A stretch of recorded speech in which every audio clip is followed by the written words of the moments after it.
All right, folks, I have an update for you on timing. Update on timing. Good news for the television news desks who have been calling us asking to go at 4 o'clock. It appears we're going to go at 4 o'clock, so call your desk, call your producers. Where's Joe? Call Mark Cordell. He got what he wanted. But for the rest of you, apologies. It's not going to be quite as close as we normally do. I appreciate your patience. We're about 19 minutes away. Okay? So at least you know what's going on. Thank you. Somebody had to say it. She's pretty close. She's fine. Walking.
2:30.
chance that someone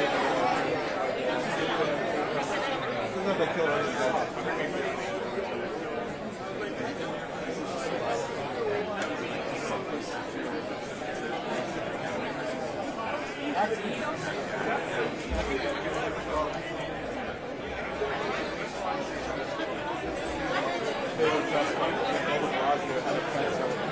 Lobby at Trump Tower.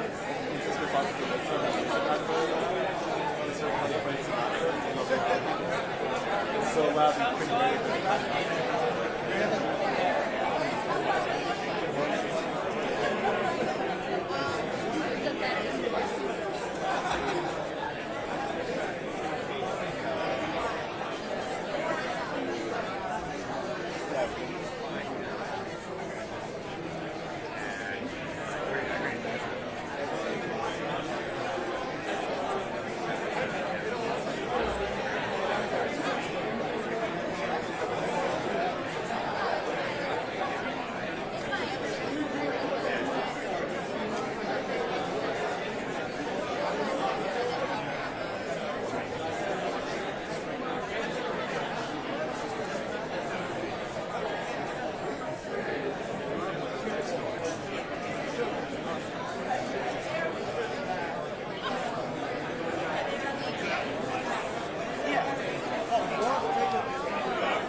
Hi there.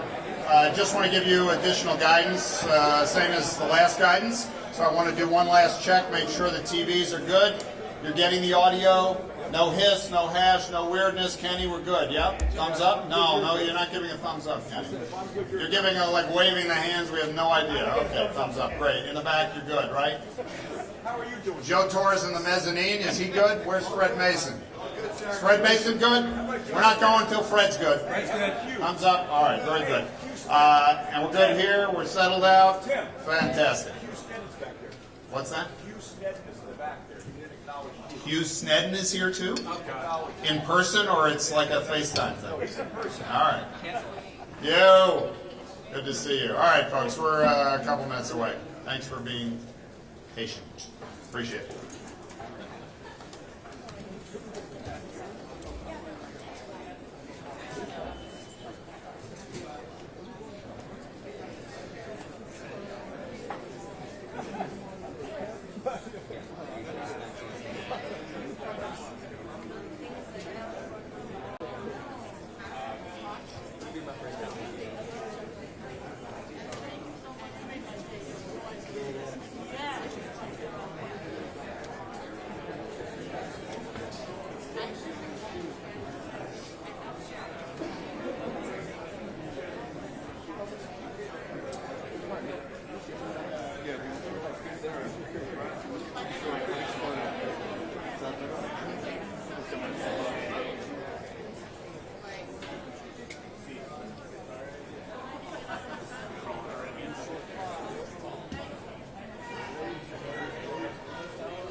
I can't tell anyone's protesting about it. I know.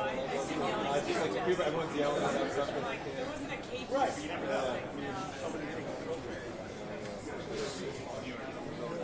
Yeah. I just hear what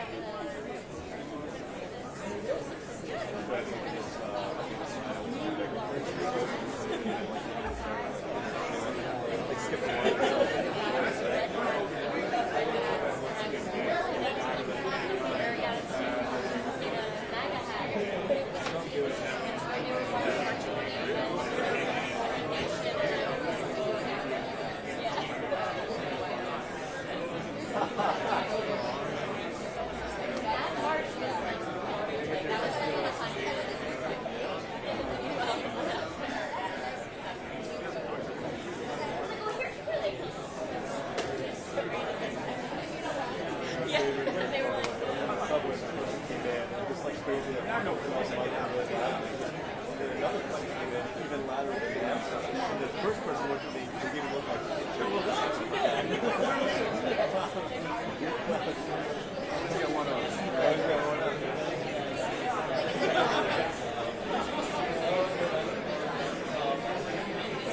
What's up, Gus?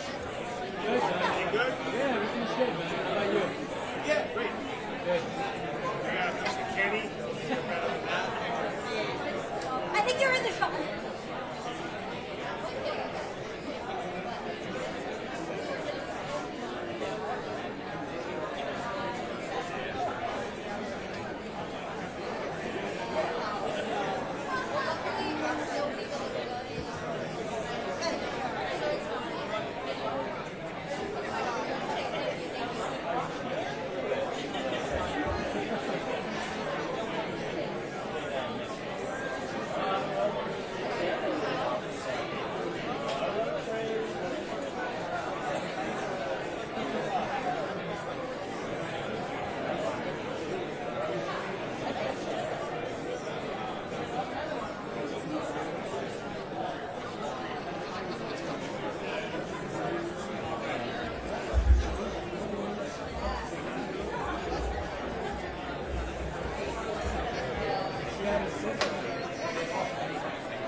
Hey folks, we got 2 minutes, all right? So anybody needs to tell the control rooms?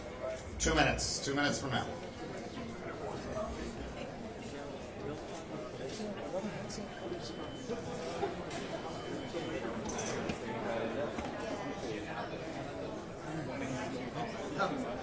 Maybe, I don't know, everybody's gathered over there.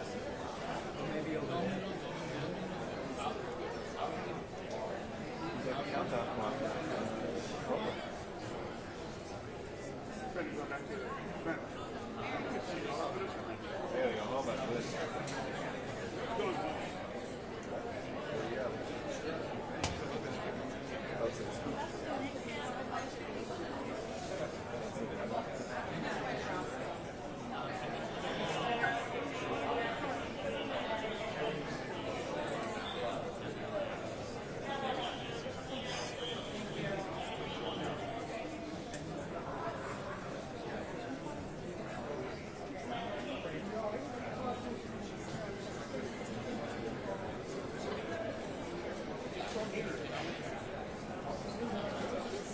Heads up.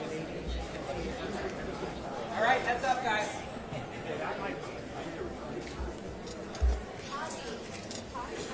Go, heads up, everybody. Here we go.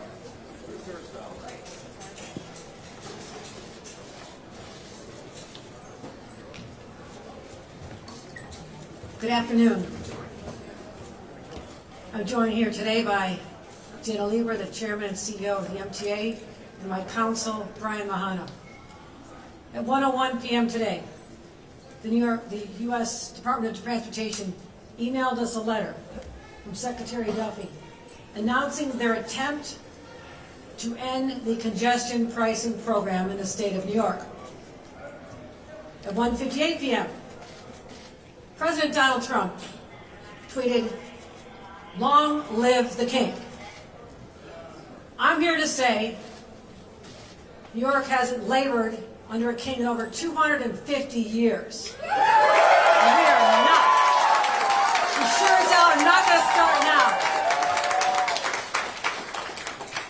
The streets of the city where battles were fought, we stood up to a king, and we won then. And in case you don't know, New Yorkers, we're in a fight. We do not back down. Not now, not ever.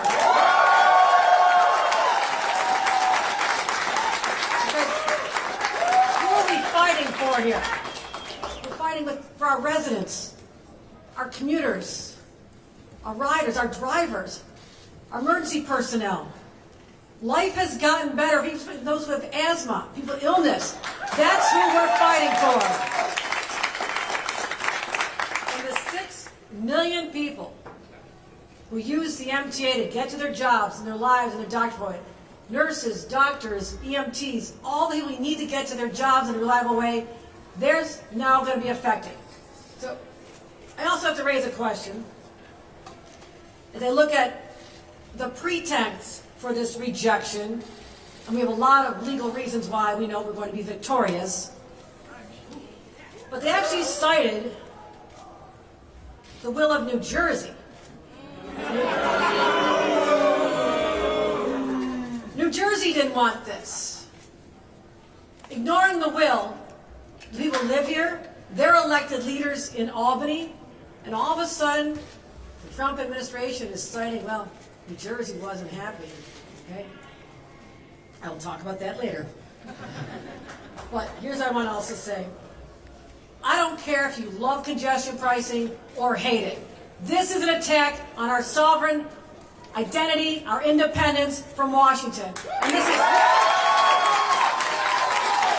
We are a nation of states. This is what we fought for.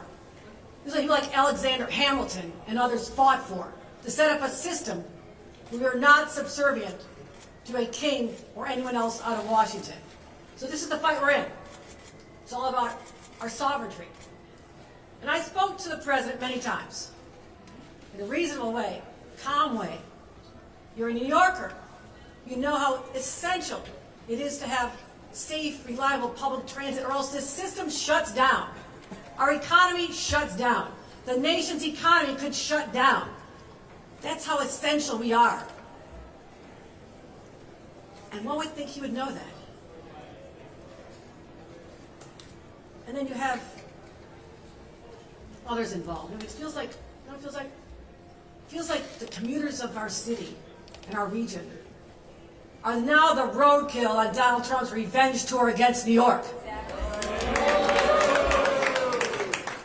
And I have to say this to Secretary of Transportation Sean Duffy. It's not the real world, Sean. It's real life for New Yorkers, and don't you forget that.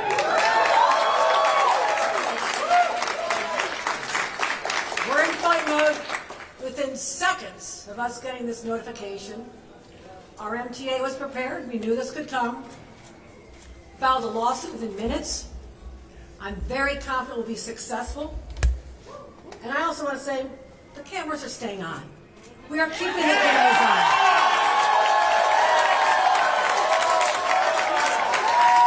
Lights, cameras, action. They're staying on. Last thing I'll say, if in some world that they are successful, the next time you're stuck in traffic, the next time your train is delayed, the next time you're in a flooded station because infrastructure repairs were not made, I want you to think of this. Think about this. Next time you're stuck in traffic.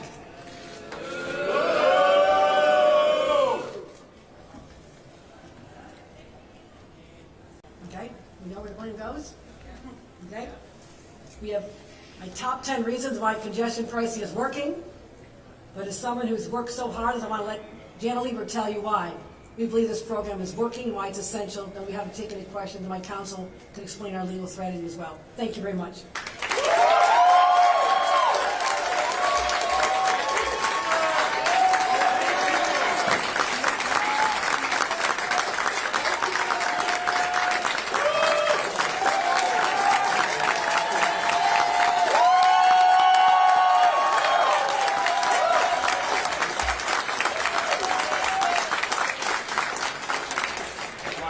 Thank you, Governor Hochul. Thank you for your leadership on this issue. Simple situation. New York ain't going back. We tried gridlock for 60 years. It didn't work. It cost our economy billions. But you know what's helping our economy? What's making New York a better place? Congestion pricing. So as the governor said, let me just take you through what's happened in the month and a half since tolling began. Traffic was down 9% in January. 1.2 million fewer vehicles entered the central business district, and that meant bus speeds and all speeds went way up, particularly express buses, people coming from areas where a lot of people drive.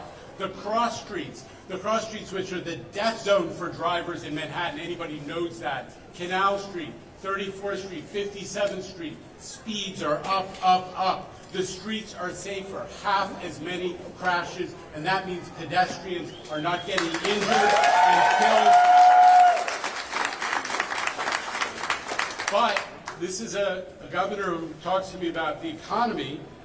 There are fewer cars, but there are more people coming to the central business center. That's what you want. That's what you want. And the central business district areas have had a surge in pedestrian traffic, office workers, tourists, shoppers, that far outpaces the rest of the city and the rest of Manhattan. And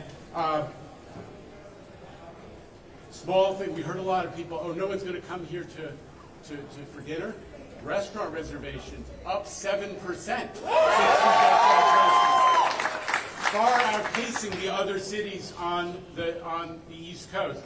Broadway is humming. Gross is up 25%. Audience attendance up 20%. Yellow cabs were concerned. They've had a hard time before COVID and during COVID. Their trips and their tips are up 10%. Their yellow cab drivers are seeing a lot more money. And small fact that might, I don't know, interest President Trump. Commercial office leasing in the month of January 2025 compared to 2024, up 61%. Is that a vote of confidence? People want to be in New York, people want to come to New York, and they're signing leases. New Yorkers are seeing the difference. As the governor alluded to, there was one poll, major poll done, and it found that 6 out of 10 voters say President Trump should allow us to keep congestion pricing. And interestingly, 7 out of 10 drivers, the people who regularly drive to Manhattan, are saying, this is good, this is a good deal, and they are saying, keep congestion pricing. So it's mystifying that after 4 years of environmental study, a 4,000-page environmental review, that the US DOT would seek to reverse course. So we're doing, I just want to reinforce what the governor said. We're doing exactly what the federal government asked of New York and everybody. We're doing a thoughtful local solution. I thought the Republican Party was in favor of local control. I thought the Republican Party was in favor of local control. And so, as you said, Real World New York, a new episode, tells you at our density, 9 times Phoenix or Houston, one of those Sunbelt cities, we don't have enough room to have everybody come to our streets in a car. We just don't have enough room. So, as the governor said, within moments of receiving that letter, we responded with a lawsuit which says, number 1, we're seeking a declaratory judgment that this is not proper, and number 2, we're not turning off the tolls until there's a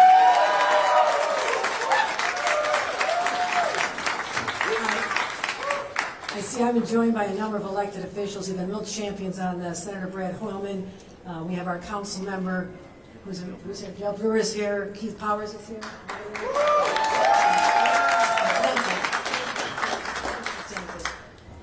I have my counsel here, Brian Mahana, if anybody has any questions about our legal strategy, would you like to address that or just make this? Okay. All right, we're fired up, ready to go. What do you got?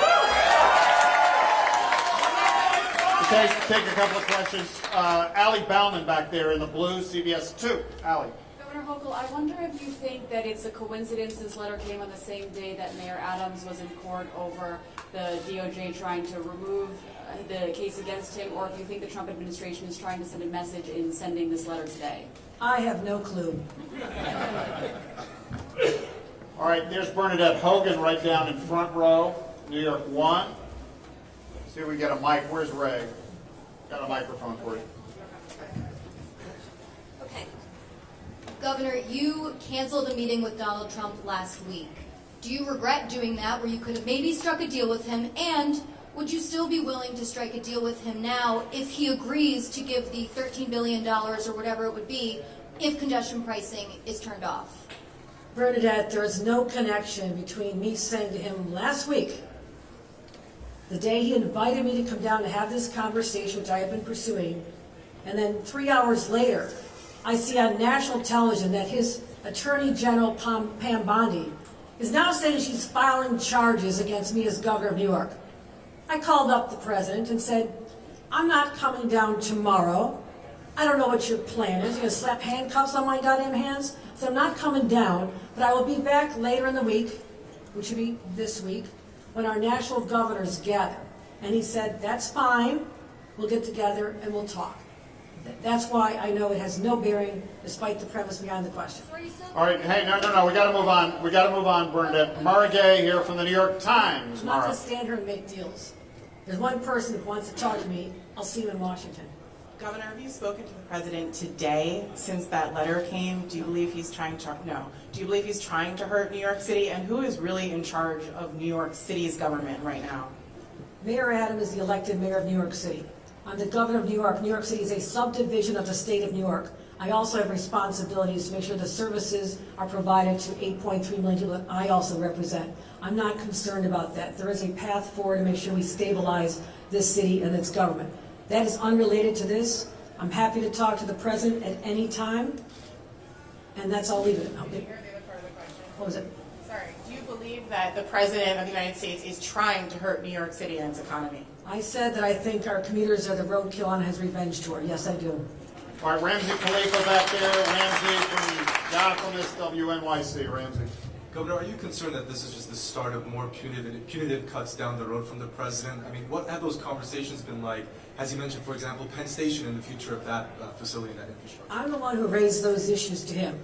I spoke to him as a fellow New Yorker, as someone who knows this city better than any president since FDR. I talked to him about my vision, which could be a shared vision, to make major infrastructure investments here in this great city. Looking at a place like Penn Station to make it be a gorgeous, spectacular place. Expanding the 2nd Avenue subway up to Harlem so people can get good paying jobs without spending half the day commuting down to Wall Street. I talked about the Interborough Express. Why people from Queens and Brooklyn have to come into the city to go to their jobs and their home. I shared with him a vision. I actually put together a beautiful PowerPoint. Got a lot of nice pictures. I plan on handing that to him when I see him this week. So I still believe there's an opportunity, because I never say never. I'm not going to presume that he's going to try to continue to undermine our integrity as a New York State, especially when they see we're not going to bow to the king. Never have, never will. So that's the message I want to deliver. All right, Jenny Kane back there from the Associated Press. Jenny, AP. Oh, thank you. Well, since we have been talking about Mayor Adams, can you share with us your Next latest? question. No, we're going to move on to Evan Simcoe Bednarski from the New York Daily News. Governor, the president has characterized the conversations that you had leading up to this as discussions, negotiations. Given what happened today, was he negotiating, was he discussing in good faith? Can you talk about what, if anything, he offered? No, I cannot. I'm not going to divulge private conversations other than I know my objective. My objective is to secure the most federal dollars I can, because I have to make people in Washington understand if this city is crippled because we do not make the investments, make sure the Long Island Railroad is functioning at a high level, Metro North is functioning, our entire subway system, they all have to be running in a reliable, safe way, or we shut down. And the ripple effect, not just across New York, but across the nation, is powerful. At a time when our economy is under siege from Washington. We live in a state where people are terrified of tariffs. Terrified of tariffs, whether you're a farmer in upstate New York or someone who's trying to buy steel to build one of the largest manufacturing facilities in American history. I've got a lot of challenges, but I am always one who's willing to sit at the table, say, what do you need, what do I need, and how do we get it done? I'm not ever closing the door on that. Rebecca Lewis right there, City and State in front. Hi, Governor. You use some pretty fiery language, perhaps the strongest that I've heard you use since Trump became president. You call this an attack on New York's sovereignty. Is this marking a new era of your approach to the Trump administration, or should we expect to see more resistance from you to things that he's doing, or are you still going to continue your strategy of trying to find middle ground and, maybe not poking the bear? I think the bear's been poked. But I'm saying this. I want you to know this. I have said on national shows, I've been asked countless, are you leading the resistance? No, I'm governing the great state of New York. I will continue taking on the issues when they have an effect on New Yorkers. I don't need to be playing whack-a-mole. Every time something crazy comes out of Washington, you need to see me doing a press conference or tweeting about it. That's not how I have effective leadership. I need to pick my fights. And as someone who's watched, I watched a lot of First Blood, okay? You probably don't know what it is. Everybody watch First Blood?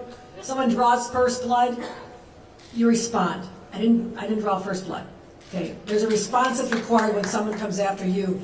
Someone just came after my state, and now I have to step up on this issue. If there's another area we can have collaboration, cooperation, serve our mutual constituents, because he does represent New York at the federal level, I'm up for that. I'm willing to sit down and work hard to do that.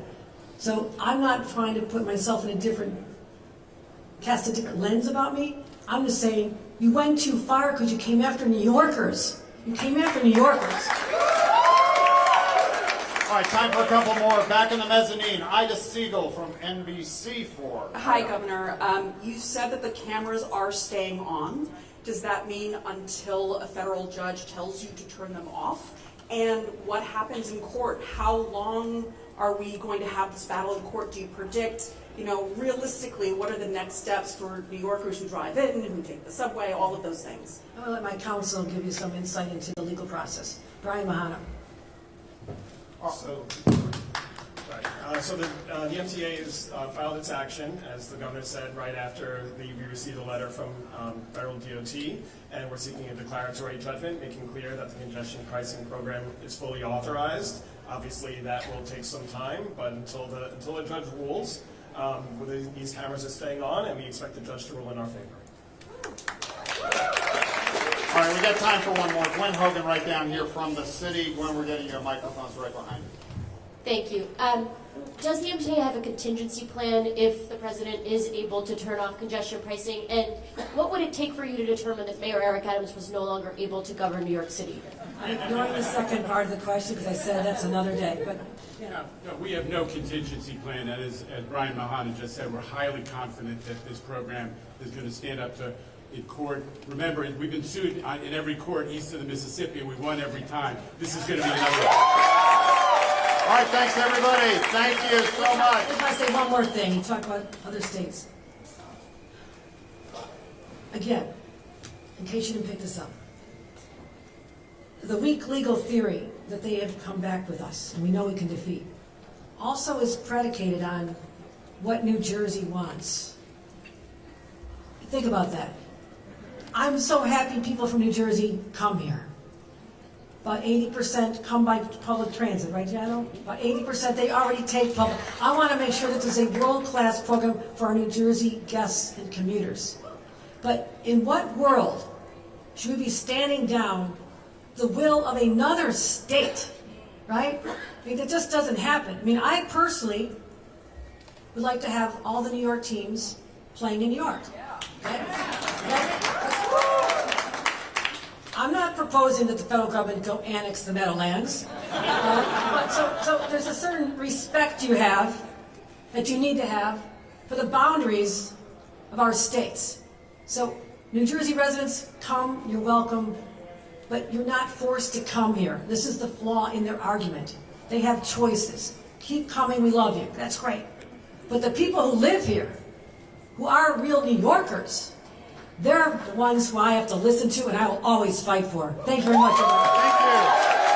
Thank you very much.